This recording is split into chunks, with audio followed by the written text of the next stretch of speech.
चलिए फिर से कहानी को आगे बढ़ाते हैं और ये कहानी का आखिरी पार्ट है।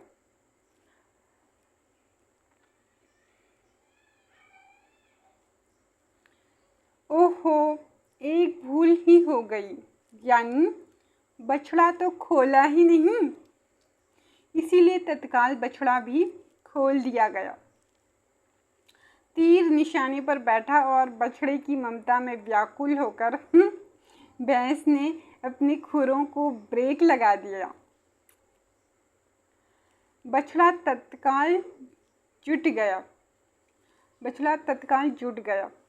दुहने वाले गिलास कटोरे लेकर लपके, क्योंकि बाल्टी तो छपाक से गोबर में जा गिरी थी। बछड़ा फिर बागी हो गया। कुछ दूध जमीन पर और कपड़ों पर गिर गया। 2-4 धारें गिलास कटोरों पर भी पड़ गई। बाकी बछड़ा पी गया।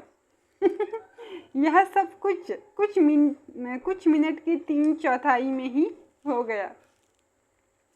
घर में तूफान उठ खड़ा हुआ। ऐसा लगता था जैसे सारे घर में मुर्गियां, भेड़ें, टूटे हुए तसले, बाल्टियां, लोटे, कटोरे और बच्चे थे।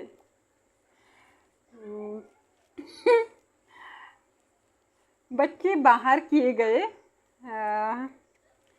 मुर्गियां बाग में हकाई गई। मातम सा मनाती तरकारी वाली के आंसू पोंछे गए और अम्मा आगरा जाने के लिए सामान बांधने लगी। या तो बच्चा राज कायम कर लो या मुझे ही रख लो। चलो मुझे ही रख लो, नहीं तो मैं चली मायके, अम्मा ने चुनौती दे दी।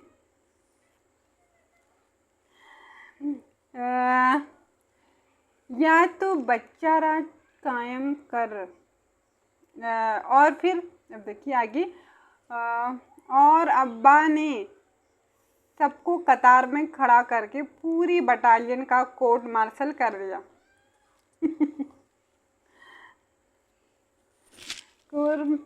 अगर किसी बच्चे ने घर की किसी चीज़ को हाथ लगाया तो बस रात का खाना बंद हो जाएगा। अब सुनिए क्या बोला है। अगर किसी बच्चे ने घर की किसी चीज़ को हाथ लगाया तो रात का खाना बंद हो जाएगा। ये लीजिए, इन्हें किसी करवट शांति नहीं।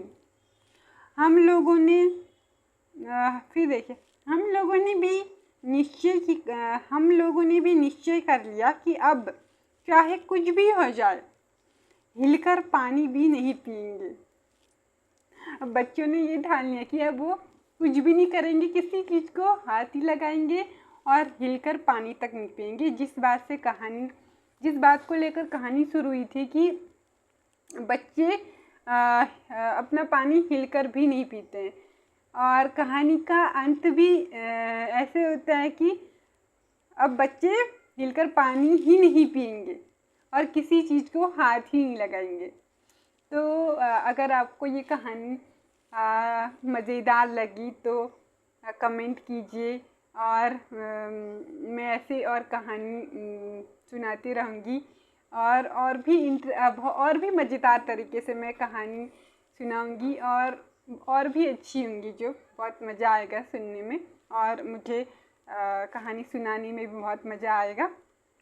तो आज के लिए ये कामचोर कहानी यहीं पर ख़त्म हो जाती है। फिर से मैं आगे और एक नई कहानी को सुनाऊंगी। तब तक के लिए नमस्कार।